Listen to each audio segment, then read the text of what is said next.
Hard to brainwash a Starian, though. Got big old brains. That's too much brain to wash. I got 2 of them. I know those parachute pants anywhere. Yeah, right. If it's boring, then I'm gonna get drunk and I'll try to blackmail the mother of the bride. What's up, everyone, and welcome to Last Week in Star Wars. I'm Alex. I'm Molly. And it's your birthday. It's my birthday. On the day we're recording this, on Thursday, not Saturday when it comes out. Right. But still, happy birthday. Thank you. Because of that, we are probably going to have a shorter episode because we're trying to do this. We're also going to stream about the new episodes of Andor, and we've got birthday plans tonight. So, busy day. This is not the first time this has happened on my birthday, where like a show is out and we have stuff to do, so we're trying to just like cram it all into like a smaller amount of time. I think I said this last week, but have you considered not having your birthday right around May 4th? I'll never consider that. Let's just dive into the news, and there wasn't a whole lot to talk about this past week. I mean, we just came out of Star Wars Celebration, so it makes sense it would be a little bit of a lighter news week. So I thought we would just talk about the Bail recasting situation. That's maybe the hot button issue of the week. Yeah. But honestly, I mean, I haven't been like checking in online very much, but I haven't seen a whole lot of like outrage from this, which is good. I don't know. What's your perspective been? I guess it took a little while, but I did start to see some of the discourse about the recast, and honestly, it feels like people just looking for something to be mad about. Well, that's a lot of the Star Wars discourse at its worst. But I think for us, because we got to see the screeners early, we had the initial shock and we processed it. And like now it all seems kind of silly to be upset about. But at the time we were both kind of like a bit jarred by the recast. Yeah, I mean, I wasn't upset about it, and I definitely don't think it's silly for someone to have like a whoa, what reaction to it, because that was my reaction. Senator Organa. Karen? Yay. I'm free. What? My last investiture party of the season. Wait. Don't tell me. But I do. Well, first of all, I'm really glad that they have come out and said it was a scheduling issue. I figured that was the case, but it's just that they wanted Jimmy Smits and he was working on another show. Tony Gilroy said it was like ramping up to be its busiest point. I don't know if that's the Dexter Resurrection series or not, but I do think that we've heard Jimmy Smits is reprising his role from Dexter. So yeah, I kind of figured it was that. It's nice to have it confirmed that it's like, it's not like they wanted to omit Jimmy Smits from this. It's just one of those production things that happens. You know, sometimes not everything comes together the way we ideally want it to. Yeah. A lot of times Star Wars fans can seem needy and kind of like, oh, everything is made exactly for me and how I want it. So that's kind of how it comes off when I see people getting mad about this, because Jimmy Smits is an actor. That's his job. That's what he does for a living. He's not going to be able to make everything work. And instead of omitting him completely from the show or doing some kind of weird deep fake, I think this is the best option out of everything. It's just, let's recast him. I think Tony Gilroy even said in a EW article that like, we put him in this episode to have this like initial blow for everyone. Like, hey, here's the recast. It's Bail Organa. It's just played by a different person. It was put in this episode so that it wouldn't maybe be as jarring if you were to come back in a later episode. Right. And that's like, I don't think you can tell this story and completely just ignore Bail Organa, especially since he's in Rogue One, that we need to have like a little bit of story surrounding him. It's the birth of the rebellion. And I do think that we saw a lot of his story taking place in like Star Wars Rebels. And this is very much the Mon Mothma side of things. If this is the situation, it's like, well, we can't get Jimmy Smits, so do we just cut Bail out of this? No.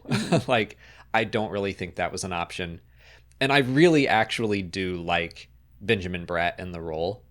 I think he's doing a really good job so far.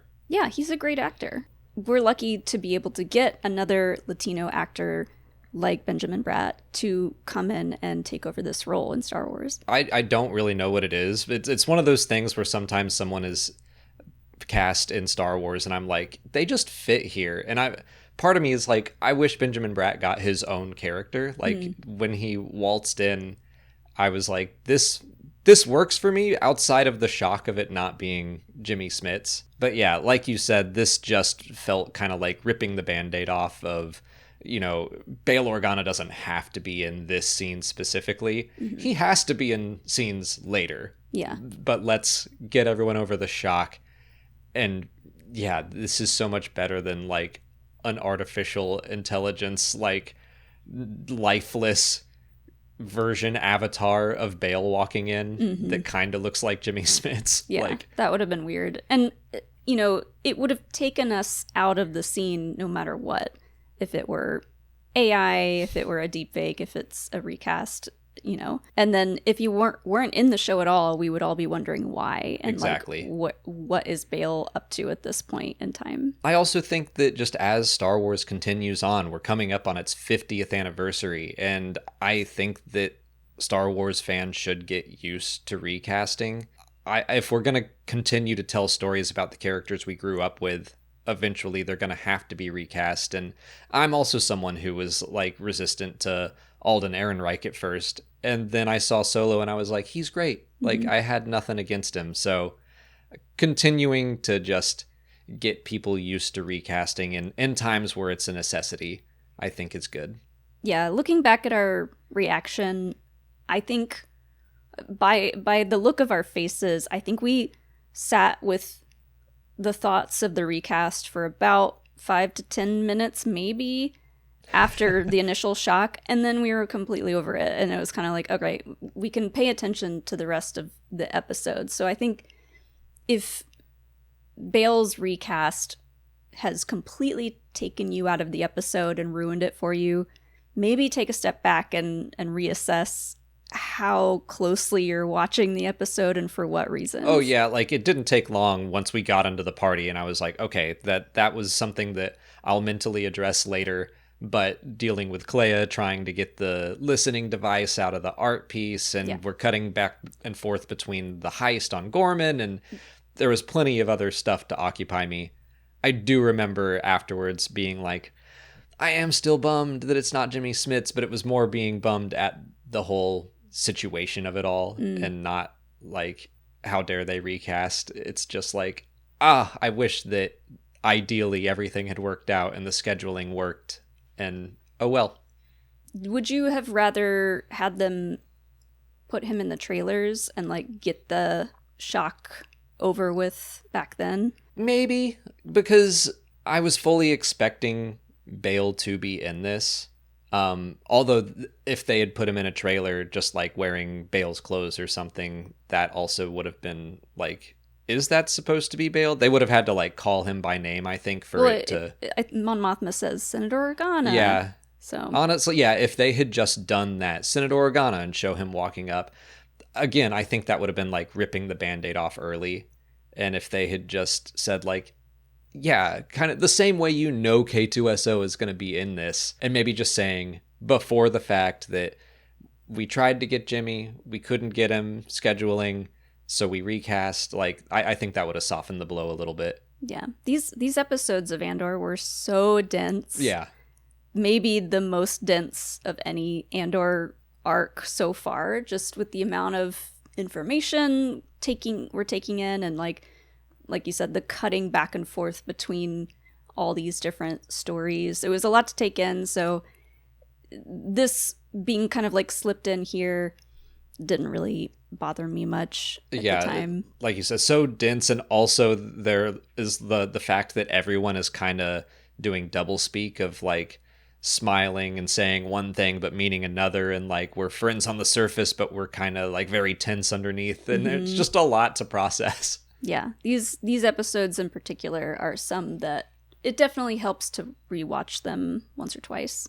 Today's episode is brought to you by Vessi. They make comfortable waterproof shoes built for everyday ease. Their weekend sneakers are lightweight and waterproof and minimally designed to go with any outfit. We walk our dog Hilo every day for at least 1.5 miles, and these shoes are easy to slip in and out of, and they've been comfortable every step of the way. Obviously, we hope to walk when the weather is nice, but the very first time I wore them out with friends, it started pouring down rain. I had to run to the car, and the shoes held up great, and I had good traction, so I didn't slip and fall, and they dried fast. I honestly wish I had these for Japan and Star Wars Celebration. With all the walking we did in Kyoto and Tokyo and at the convention, it would have been great to have a new pair of shoes that were comfortable, lightweight, and easy to fit into a suitcase. The Vessi Weekend sneaker is a versatile shoe that doesn't sacrifice style or comfort. Make every day a little easier. Visit vessi.com/breakroom now for 15% off your first pair at checkout and start exploring with confidence. As for the future of Star Wars streaming, Ahsoka Season 2 went into official production this week. Oh yeah, Rosario Dawson posted an image of her silhouette Right. In the shadow of the sun as Ahsoka, so that was cool. I mean, come on, we know what you look like. We know. But maybe she's got a fun new costume or I know something. those parachute pants anywhere. Yeah, right. It would have been fun if she had like that staff or whatever she had at the end of Star Wars Rebels. I feel like that's something we might build up to. Yeah, they don't want to give anything away she's this gonna early. continue her Gandalf the White journey and get a new white staff or something. Yeah. I also saw an image, I think Natasha posted of Natasha and Ivana together. So wherever it is that they're filming, they're hanging out, which I think is cute. How close they are in real life, and then they have to hate each other. But like all of the behind the scenes photos or some of the fun stuff they shot for StarWars.com, where they're like mean mugging each other, but then they're like, "Hey, good to see you." Like their relationship is a lot of fun. Yeah, and something I noticed at the panel at Celebration, there was really no talk about Shin. Mm-hmm. Obviously, there was a lot of talk about Balin because of the recast there and everything that happened. But yeah, no mention of Shin. So I'll be interested to see what her character arc is going to look like in season 2. She was in that like little concept art trailer that they put out. They showed her. I mean, it wasn't anything surprising. They showed her leading those raiders that she approaches at the end of season 1. So yeah, they didn't really hint to anything about where she would be heading other than probably a continued antagonist for Ahsoka and Sabine. Yesterday, Tales of the Underworld premiered 2 episodes on Fortnite. In a little watch party arena. Speaking of your birthday, like that just immediately made me feel so old and out of touch. I did see a lot of hot takes about this news, and it's funny just because we don't play Fortnite. I don't really know much about it except that you can play as Lady Gaga, and that's cool. But like after seeing all the success of the Minecraft movie, I think it's smart for Star Wars they've already had this relationship with Fortnite and they've had Star Wars characters in the game and stuff. So I think it's smart to enhance that relationship a little bit better because, you know, Fortnite's very similar to Minecraft in that a lot of young people play it and it's very memeable. So overall, I think this is a smart move. I'm not going to watch it on there because we don't have the game, I don't think. I mean, it's free to play. I do think I have played it a bit, but not enough to make me like really, really love it. Yeah, there's pros and cons in my mind for someone my age about this decision, but I think overall it's a good one. And it's kind of cool, a way to let people see the first 2 episodes of Tales of the Underworld early. And the whole thing comes out on Sunday, so right. Hopefully there's not like a ton of spoilers being thrown around on the internet in just a couple days. I mean, the Tales of series doesn't tend to do like huge, crazy stuff, right? Drop big revelations or anything. So yeah, I'm not worried about spoilers. And yeah, it's just a couple days early and just a third of the episodes. So, but it's just one of those things where I'm like, I feel so old and out of touch when I hear news like this, and I'm like, I can't fathom being like, yeah, I'm gonna log onto Fortnite to go watch something. It is strange thinking to get on a video game to then watch an episode of a show. That feels very new agey to me. It makes me think that like I could never do that. Yeah, we're being left behind. But Ken, our buddy Ken, I'm really curious to hear what Ken has to say about this. Ken plays Fortnite. And, you know, that's cool. Like, there are people our age and older who are playing Fortnite and having a great time. So Yeah. Oh yeah, I have nothing against Fortnite. It's just something I never got into, and it's one of those things that I never thought about premiering a show on a video game. Mm-hmm. I wonder what's the chicken jockey of Fortnite? I don't know. I I've don't- played Minecraft quite a bit, but that was like back when it first came out, and I don't realize a chicken jockey, a zombie riding a chicken. I don't know. I don't even know. I'm like, we could go and watch the Minecraft movie, a video game that I know a bit about and played extensively, and I still feel like it would all be lost on me. Maybe we'll watch it and do a watch along or something when it comes out. I to like stream. Jack Black. Yeah. As someone who just turned 29, maybe I'll start playing Fortnite. Who knows? Yeah, you're so young. Finally, in news, there was actually announced today when we're filming this on Thursday, there was a 3-issue comic announced coming from Cavan Scott called Star Wars Tales from the Nightlands, which is a new, like, spooky run that sounds really cool. It's going to have 3 issues. Each issue is a different generation of Star Wars characters coming into contact with this, like, new dark entity called the Nightlander. And it's all set on Ryloth, I think. And so the first issue has Anakin and Obi-Wan. The next issue is Luke and Leia. And then we've got Rey and Finn.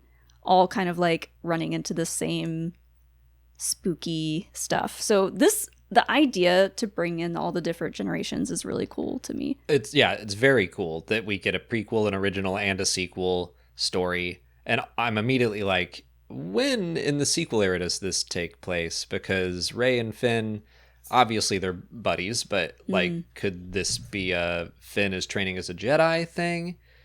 I'm same with Luke and Leia. Could like, be cool. You know, we're getting Obi-Wan and Anakin, Master and Apprentice. We could be getting Luke and Leia as like teacher student. Yeah. And it could be Rey and Finn. So I'm really curious. We could see some fun new stuff between these characters. Also, it was just nice to hear that, yeah, we're getting another Cavan Scott spooky comic. That's become like a yearly tradition. And I like that we're getting into the weirder side of Star Wars now. Like, we did several years of Tales from Vader's Castle, and then we did Tales from the Rancor Pit, and like we're getting more and more obscure to the point where now we're just like making up new spooky lore, and I'm happy about that. Yeah, they're calling it like the boogeyman of Star Wars. And the cover and the art, first of all, the Nightlander character, the boogeyman character, is designed by Ian McCaig, which is awesome. He's so famous in Star Wars, mostly for designing Maul.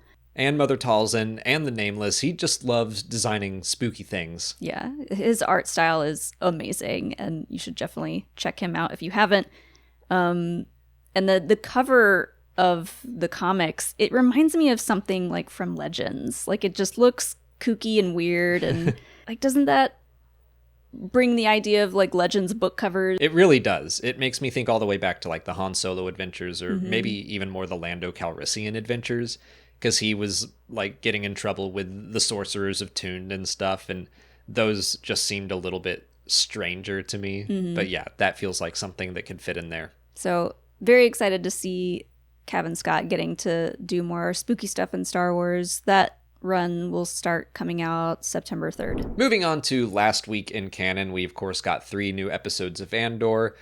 We have covered that extensively at this point. I assume if you're watching this kind of Star Wars content, you're probably watching Andor for yourself. So we're going to go into the publishing side of things.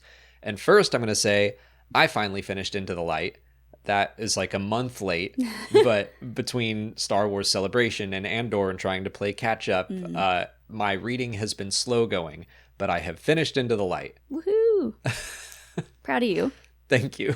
Yeah, I don't even remember when this one came out, but I don't know, maybe we didn't get it early, and yeah, we were just like packing and crazy busy before leaving for Japan. So It came out on April 1st, and yeah, that's when we got it. And I know I started it, And then we left, and I was like, I'm going to read it on the plane. And then I played Metroid Dread instead. For the however manyth time. Right. And then by the time we actually got home, I was like, I need to restart it. So I restarted it, and I finished it. I'm going to have a full review of it out on Tuesday. So I was just going to focus kind of on the big canon implications for the book and talk about some fun new lore on Kashyyyk. We learn about this ancient, nearly extinct Rocher tree. They're called white Rochers. And what is a Rocher tree? Rocher trees are like the main giant tree that's on Kashyyyk. Okay. And so kind of like the redwoods of Star Wars. Yeah, but even bigger. Yeah. I guess we saw the redwoods of Star Wars and on Endor. That's true. So these are even bigger trees, but the white Rocher trees are like specifically force sensitive, and they used to be more abundant, but then kind of like decided to pass away and let just the regular Rocher trees take over Kashyyyk. Okay. Except for this one grove that remained to keep like a darkness at bay that the Sith put on Kashyyyk thousands and thousands of years earlier.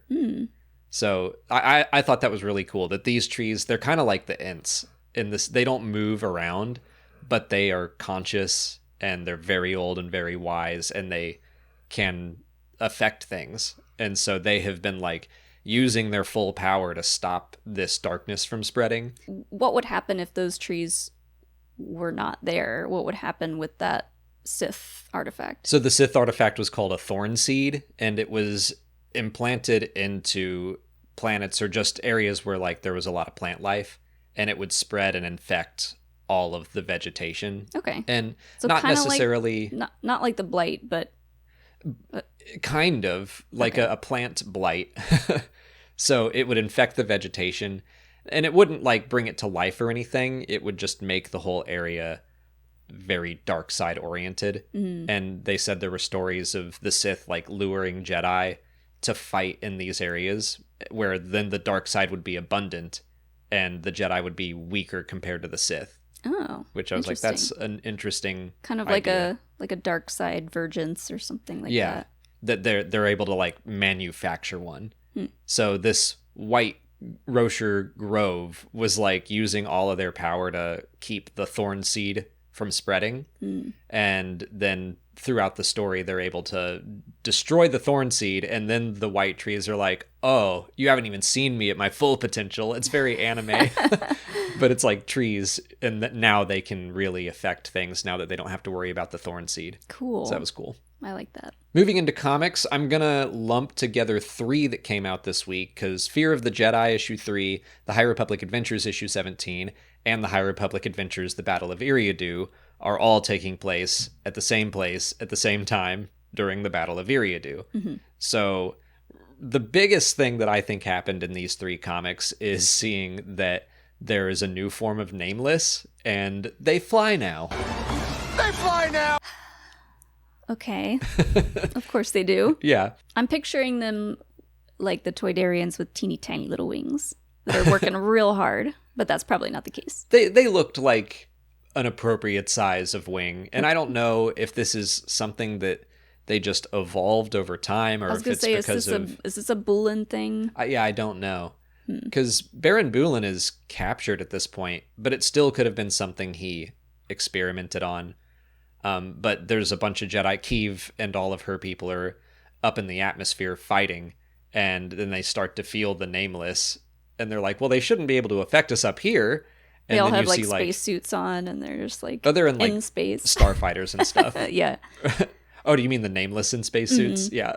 little space helmets. That's I can't tell if they can just survive in the vacuum of space or if they're in the upper atmosphere or what, but yeah, they're flying around and wreaking havoc. I mean, if they've evolved to have wings, who knows how else they can evolve?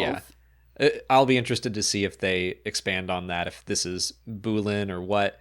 Another fun thing I wanted to point out is that Orbelin, the Jelly Jedi, he has been able to split himself Right. ever since, and Cavan Scott completely admitted that he accidentally put Orbelin in 2 places at the same time. Amazing. And like he was like, that was an accident. but I'm just going to fix it and say that he can split himself. But he's getting weird, right? With being split. Yeah, like it does affect him to do that, but you know, if they need extra pilots, he will split himself and fly around. Well, that's exactly what he does, even though Kiev is like, you have to stop splitting yourself. So 2 Orbulans are flying around, and one of them gets shot and explodes, and Orbulan is like, well, like that part of me is just gone. So I just thought that was a really interesting development for... No, what if that part was the one that knows everyone's birthdays? Right, yeah. Did he lose knowledge? I mean, he does seem to be getting a little bit slower and just... Oh, he's struggling to keep up with everyone else the more That's that really he splits sad. himself. I know. It was really sad. I don't like that. I'm sorry I told you. But in short, the Battle of Eriadu is still happening in the comics. I think that's going to be the big kind of climactic conclusion of all the comic storytelling. So we're going to move on to Codebreaker. So this is the first issue of the new Poe Dameron comic by Ethan Sachs. It takes place a little bit before The Force Awakens, and Poe is sent to capture a First Order Codebreaker who turns out to be a child that just needs to be rescued, I guess. We don't know, like... Are they a codebreaker, though? Yes. Okay. So they're a Syrian, and they have like a big helmet on, and I think they're just very smart and able to break codes for the First Order. I don't know if they want to be doing this. Probably not. But they seem to be a little confused about Poe and like, are you here to rescue me? Or like, what's going on? And Poe didn't know that the Codebreaker was a child. Like a First Order internship that doesn't really pay.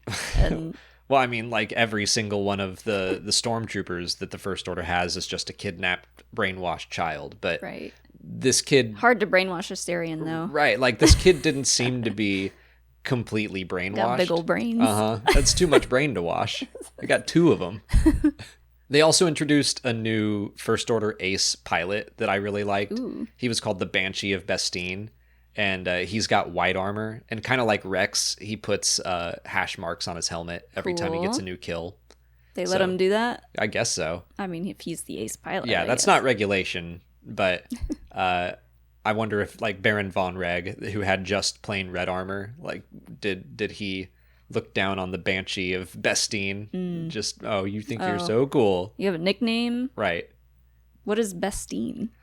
Bestine was the capital of Tatooine, which I always thought was strange because it's so much smaller compared to like Mos Eisley or Mos Espa. Anyway, there were some planets, like Bestine 4 has been a planet too. So I don't know if the Banshee of Bestine is from Tatooine or from this other planet, or maybe he just like did something crazy. Yeah, maybe that's like where he got his nickname. Yeah. So we don't know for sure. I think it just like the alliteration of it all sounded cool. Yeah. And finally, this isn't last week in canon, but it is today in canon. It's Free Comic Book Day, so go out, support your local comic book shop. I believe there are 2 issues, one from Marvel and one from Dark Horse, that you can go pick up today. Moving on to last week in questions, we got a few from our Patreon. So first up, YHC Tower asks, what aspect of a Chandrillan 3-day marriage ceremony would we most like to experience in future weddings we go to? Oh, God. I don't know if I can handle a 3-day wedding experience. But at the same time, I do love going to weddings because it's just... This is basically a 3-day party, and it's not that stressful unless you're like family. Yeah. So if you're just invited to this as a guest, it's a 3-day party with a lot of free food and drinks and fun dancing. An aspect of it, I definitely, I don't know about the hike. I was going to say, I'll tell you one thing I could do without is the ceremonial hike. I don't mind a hike, but like that seemed like an awful lot in the midst of the wedding and everything. I'm here to party. It makes me think of Wedding Crashers when like they go and like do all these activities with the family, and you're kind of like, what? Who's doing all of this? Right. Chandrillan people are doing all of this. But it does sound like these customary events don't happen often, and that like all of this is very traditional, and maybe not everyone does it. It sounds like it hadn't really happened since Mon Mothma's wedding. Yeah, I think that she said that she hadn't taken the hike since her wedding. So Just the dancing to the, like, all the circular dancing would be fun. It did seem like, I would love to have Niamos come on at a wedding. I would immediately take 4 shots and go dance just like Mon. That's just what I'm like, this is what you do when Niamos comes on. Yeah. I know Niamos is the name of a planet, but maybe that also means shots in the Star Wars galaxy. Shots. Shots. Yeah, that's that song in Star Wars. I know we don't have disco DJ droids that can float out into the middle. Not yet. Yeah. That's too much of a leap probably for our lifetime, but let's maybe get like a DJ on one of those little hoverboards so he can just like cruise out and around in the crowd. That would be fun to do a circular dance around the DJ. Mm-hmm. Honestly though, like a lot of the stuff that we see at that wedding, it is like more traditional, like family oriented stuff, and it would probably be a lot of boring stuff, but I assume the food and the drinks are great. I'm sure the accommodations are great. If it's boring, then I'm gonna get drunk and I'll try to blackmail the mother of the bride, and I'll just like spice things up. Yeah. And I'll see who's giving me weird looks. Like, okay, that guy's gonna try to kill me. Just being in a place like that, trying to eavesdrop would be delightful. Uh-huh. It's like, what are they talking about? Or like we could just next wedding, let's just pretend we're Luthen and act like everything anyone tells us is like hot goss. Yeah. And where's everybody going? Yeah. It's just the most boring stuff to learn. Dan SW Centralized asks if any lingering elements of the Bad Batch will appear in Maul Shadow Lord. So they brought up stuff like the Durand crime family or Sid or stuff like that. I think that the most likely return will be Asajj Ventress. Yeah. I am trying to think of any other connections from the Bad Batch, but Asajj for sure. I know we're just about to get Tales of the Underworld and she will be in it, but I still think, ever since you pointed this out to me, just how many parallels there are between her and Maul and how much of a mirror they can be. Like they're both Dathomirian. They were both Sith apprentices. They were cast aside and thought to be dead, and now they're back. And we know where Maul's story ends up, but Asajj, as someone who went through similar experiences, how will her journey differ? Right. Is very interesting to me. Yeah, we thought we knew the end to Asajj's story, but turns out we don't. So, I really hope to see her in Shadow Lord. Is that what it's called? Yep. Shadow, not Shadow of the Lord. Shadow. No. That would be weird. Who is that cool lady up on the throne in that one arc of Bad Batch? The Durand crime family. That was Durand. Okay. Yeah, that would be cool to come back, just because I liked the design of her. She was cool. Roland was only in an episode or 2, so as another like member of the underworld, I think it makes sense for them to potentially reappear. Do you think any of like Rampart or any of the Mount Tantus stuff would come into play? I doubt it. I think so. We don't have like the full timeline of when the Bad Batch takes place, but Sam Witwer did say that Shadow Lord takes place 1 year after Revenge of the Sith. So yeah, I'll be curious to see how that lines up with Bad Batch. I'm going to assume that it takes place after the Bad Batch. Mm-hmm. Maybe we'll see Cody. Yeah, everyone's wondering where Cody ran off to. Everyone wanted to know. Cody and Wolf might be back. Who knows? Yeah. I do think that there is more exploration potentially into the post Revenge of the Sith world or galaxy that can come back in Shadow Lord. That, it's an animated Star Wars series. I think that there's always a chance that some familiar clones could pop back up. We'll probably see some familiar faces. But that's it for last week in Star Wars. Next week, we'll be covering those 2 free comic book day issues. Tales of the Underworld comes out, 3 more episodes of Andor, 2 books with Wayseeker and A Valiant Vow. Star Wars issue 1, that's the flagship title, is premiering. Gosh, that's a lot. And Ghost Agents issue 3. Guys, so, yeah. Guys, calm down. It's May. We all know it's May. It's May. If you haven't already, please like this video, subscribe to the channel. Follow us on Twitter, Instagram, Facebook, TikTok, and Blue Sky. And consider checking out our Patreon page. As always, thanks for watching, and may the Force be with you.